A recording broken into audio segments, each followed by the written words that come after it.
We will now have the short presentation of the AFP, and then we will proceed with Senator Pimentel. I saw Senator Trillanes earlier. He's also on the list. And then we will finally have Senator Enrile again to continue his line of questioning. Oh, yeah, there's Senator Trillanes. Sir, Your Honors, Madam Chair, the presentation will be, the briefing will be presented by the former J3, Major General De Leon.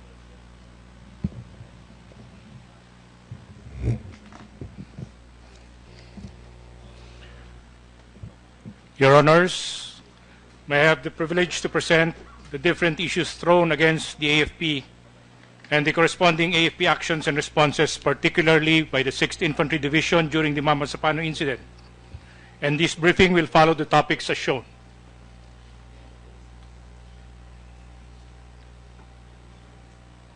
In reference to the reports emanating from the incident, the succeeding issues were raised against the AFP, and on the alleged delay reinforcements. Included on the Senate Committee report were questions on why didn't the AFP send help immediately, and did the strategy to promote the peace process hinder the AFP from engaging in a more aggressive response. On artillery fire, as contained in page 89 of the PNP BOI report, artillery support from the 6th Infantry Division was not delivered when needed most, due to the ongoing peace process and protocols in the use of artillery.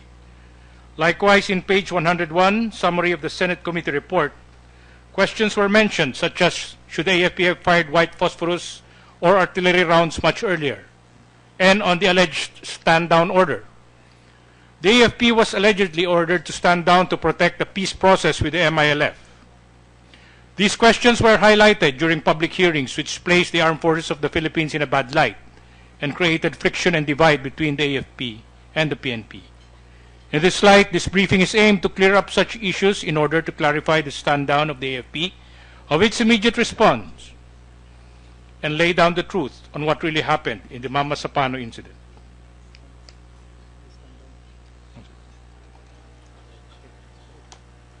On the alleged delayed reinforcements, the AFP immediately consolidated and organized reinforcing troops upon knowledge of the developing situation. The following specific actions can be cited.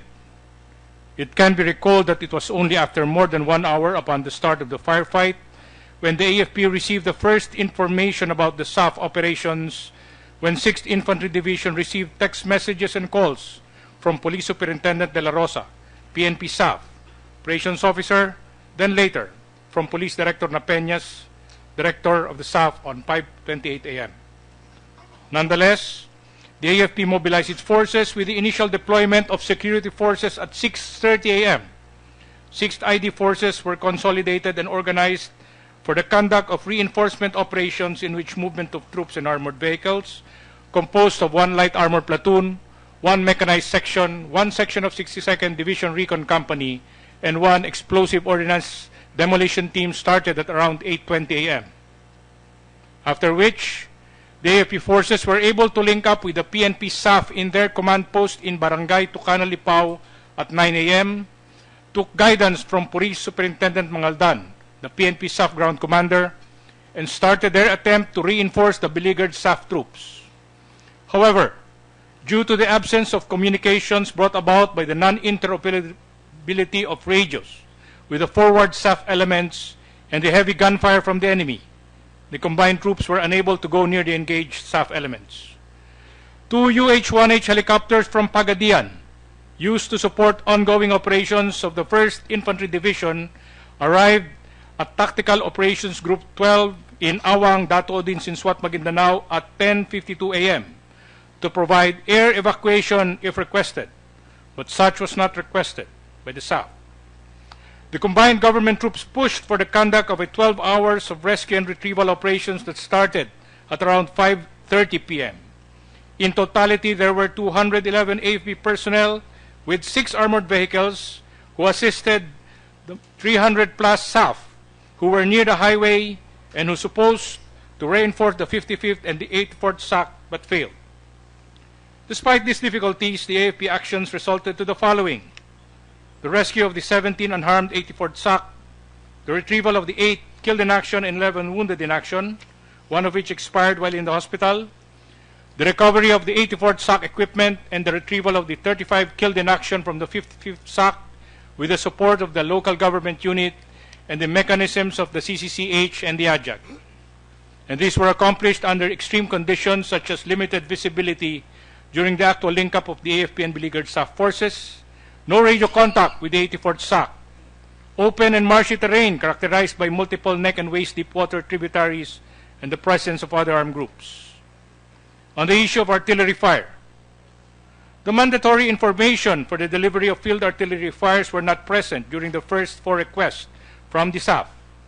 It was only on the 5th request at 5:35 p.m. when the necessary information were already available that the artillery fires were provided. AFP doctrine dictates that the mandatory information needed for artillery fire support or a call for fire were absent, such as location with grid coordinates of friendly forces, the forward observer, civilian population, location of enemy or target, the description of the target, its method of engagement of the target, and fire and control measures. Note also that there was no trained forward observer and no radio contact with the engaged SAF during the first 4 requests of the SAF. The first request was made by Police Chief Superintendent Talino when he visited the headquarters of the 1st Mechanized Brigade at around 7 a.m., wherein Chief Superintendent Talino failed to give the grid coordinates of the location of the engaged SAF, the enemy, and other SAF elements. The second request for fire support was made by the SAF at 8:35 a.m., but since only the location of the engaged PNP SAF was given, and other elements for call for fire were absent, the delivery of field artillery fires was not approved. Likewise, the data provided is doubtful, since the enemy location is about 1 kilometer from the location of the reported engaged SAF, and it is very near the community. The third request was made at 9:10 a.m. Although there were 2 known locations of the SAF, the artillery fire cannot be delivered due to the following: no forward observer, no communication with the SAF engaged troops and other friendly troops. The given location is near a community, and it is very near the SAF troops. The following prohibitions were also present: the gun target line, which refers to the location of the friendly troops, which is along the flight path of the projectile; danger close, referring to the distance from the projectile impact point, is very close to the location of friendly troops, and there is a high risk and probability of hitting friendly forces or the forward observer; and no fire area, referring to areas which prohibit firing due to the presence of civilians. The fourth request was made at 1:01 p.m., wherein 5 SAF positions were already known. However, the delivery of indirect fire still cannot be provided since the same prohibitions existed. The fifth request was at 5:35 p.m., and at 5:48 p.m., the delivery of artillery fires of white phosphorus was executed in view of the following: all SAF troops' locations are now known. There is now communications with engaged SAF troops or the seaborne. The given location is far from the community, and there is now a forward observer in the 61st Division Recon Company. On the alleged stand-down order, the AFP is firm that there was no stand-down order whatsoever from higher authorities. The following can clearly attest to this: Commander 6ID initiated actions to support the SAF. Commander Westmincom instructed Commander 6ID to provide support to the SAF. And Commander Westmincom deployed 2 UH-1H helicopters at Tactical Operations Group 12 in Awang, Datu, Odin, Sinswat, Maguindanao. At this point, let me discuss the various factors that affected the AFP support to O-Plan Exodus. The first factor is the redeployment of forces prior to the incident. Shown is the disposition of 6ID forces prior to the incident. 5 battalions were pulled out from 6ID area and redeployed outside its area of responsibility. As such, 6ID forces were thinly dispersed. Likewise, at that time, there was no air assets prepositioned in the area. It can also be recalled that there was an ongoing operation in Salapada, Cape and Datun, Maguindanao, involving the 61st and the 62nd Division Recon Companies. These forces were 30 kilometers away from the area of incident, and it would take 4 to 6 hours to preposition. Illustrated further are the units with their corresponding aerial distance to the encounter site. Headquarters 6ID in Awang, Datu Odin Sinswat, Maguindanao is 43 kilometers aerial distance. Headquarters 601st Brigade in Tacurong City with 36 kilometers. Headquarters 45th Infantry Battalion in Datu Onsay, Maguindanao, 12 kilometers. 1st Mechanized Brigade in Sarif Agwak, 11 kilometers. And the Maguindanao Provincial Police Office, situated in Datu Hofer, Maguindanao, also 11 kilometers aerial distance away. 45th IB is the infantry battalion that covers the Mamasapano area. It has 3 maneuver companies with a platoon of its Bravo company as the most proximate to the incident area at more or less 5 kilometers away, and shown are the disposition of proximate AFP forces to the area of incident. The next slide shows the disposition of different armed groups. In totality, the vicinity of Mamasapano is alert to 631 fighters with 626 firearms from 4 different groups which coexist in that complex. Second, there was a deliberate withholding of information about the SAF operation, which misled the AFP and local PNP forces, and the following accounts can be cited. The uncoordinated movement of SAF troops, which was done in trickles using civilian vehicles. The invitation of Police Senior Superintendent Ozaeta, case officer of the Khalifa Islamiyah Movement Special Task Force, for a fellowship dinner with the 601st Brigade and 45th IB Commander staff on January 24, 2015 at Coronadal City, in which no mention was made of any PNP SAF movement or operation. The unannounced and unusual visit of Police Inspector Santos, Provincial Police Safety Company of Maguindanao, at Headquarters Bravo Company of the 45th Infantry Battalion at 5 a.m. of January 25, 2015. He was received by Technical Sergeant Castillo, the First Sergeant of the Infantry Company. First Sergeant Castillo asked Police Inspector Santos if they have any special operations in the area. The latter did not answer. First Sergeant Castillo also asked if they coordinated with the 45th Infantry Battalion. The latter answered that he did not know. Likewise, information was also not relayed to the local PNP counterparts, as there was no knowledge of Police Senior Superintendent Hoxon, the Provincial Director of Maguindanao, of the SAF operation. And the AFP was left out with no information about the actual strength, disposition, location, and absence of communication with engaged SAF troops. At this point, we would like to show a video taken by 1st Mechanized Brigade troops while underway to the general location of the SAF, showing SAF troops who were on standby while the encounter was going on.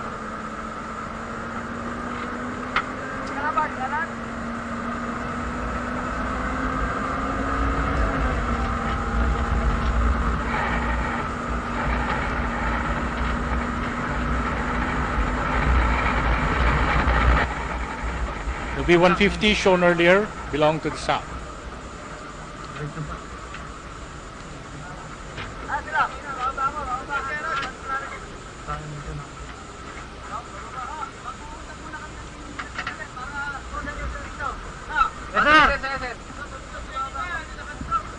Buksan niyo muna dyan sa kilid. Ha? Wala nga pick up. Saan pa banda yung hinaharas? Saan pa banda yun? Yung hinaharas na tropa nyo, saan pa? Ah, doon, kanan. Sige, sige. Babam mo sir. Balik sira. Sir, hintayin ka pa namin, sir.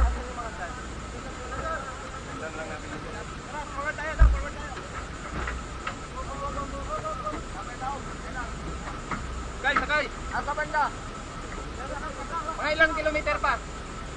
May isa pa, may isa? Isara yan kagad. Isara kagad dahil dyan yung ano. Sige, mamaya na. Mag-usap sila doon. Sakay pa siguro na.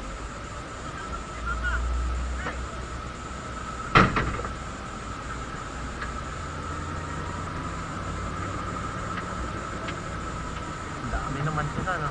Dami pala nila. Ito pang kung baka sa atin sir, ranger na yun. sige, sir.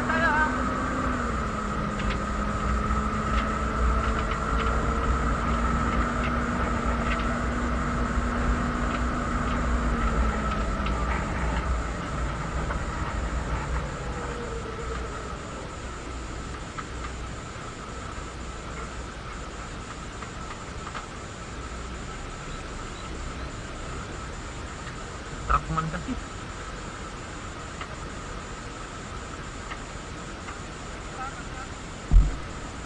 Kausapin ba daw kayo, sir?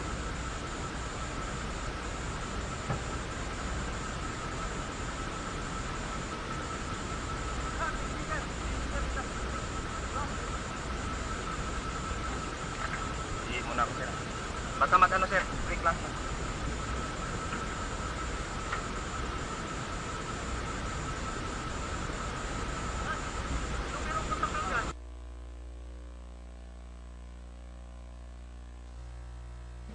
The disposition of the 300-plus SAF troops was not known to the AFP. The SAF troops prepositioned in the highway was a significant force that could have provided immediate reinforcement. As to why they did not do so remains to be a question that has to be answered by Police Director Napeñas.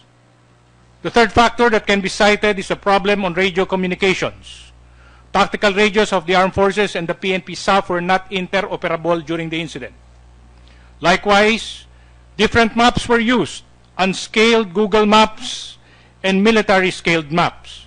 Because of this, there were different perspectives or appreciation as to the location of the contending forces that could result to inaccuracy in identifying specific locations of troops and the enemy.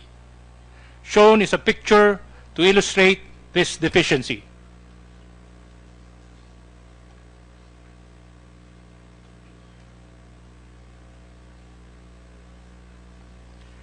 The fifth factor is that there was no established SAF tactical command post with competent battle staff that will provide direction or make adjustments to address the operational requirements of the fast-changing and fluid situation of a fierce gun battle.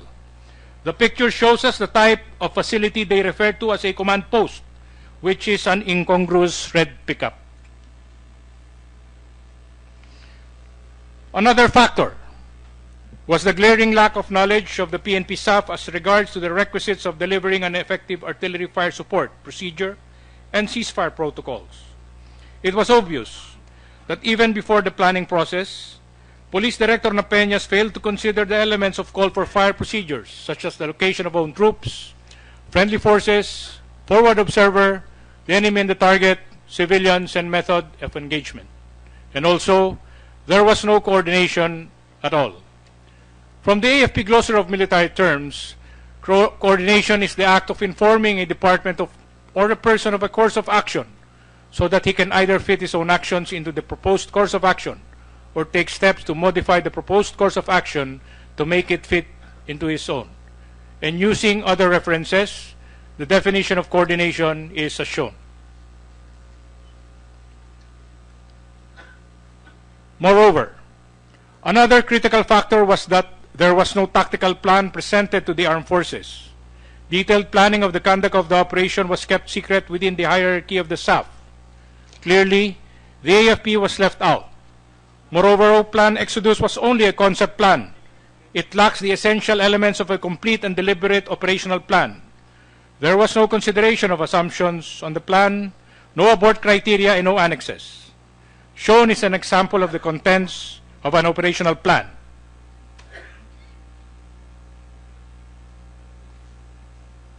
And the military decision-making framework.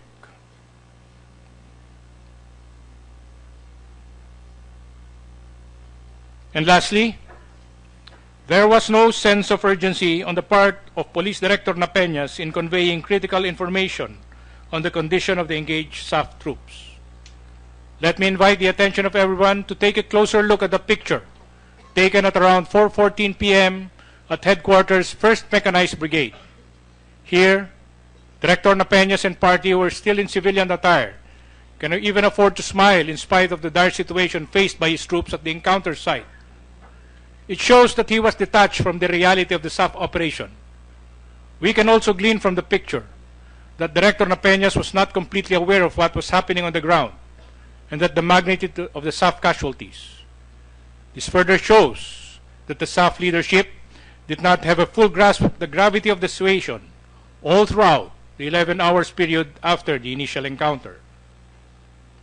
It can also be ascertained that being in civilian attire, Director Napeñas had no intention to lead from the front to see the battlefield, inspire and motivate his troops, especially at the most critical moment of the operation. Further, it can be construed that their mindset before and during the operation was something like, it's a walk in the park. Hence, there were no contingent actions, operational sequels or branches that would address and answer the what-ifs of the battle. Indeed, there was no sense of urgency on his part that impinged adversely on his capability to provide command and control. In the process, he failed to provide or exercise combat leadership and commandership to his troops. And when everything was said and done, he blamed everyone, the armed forces of the Philippines, including the President, for his failures.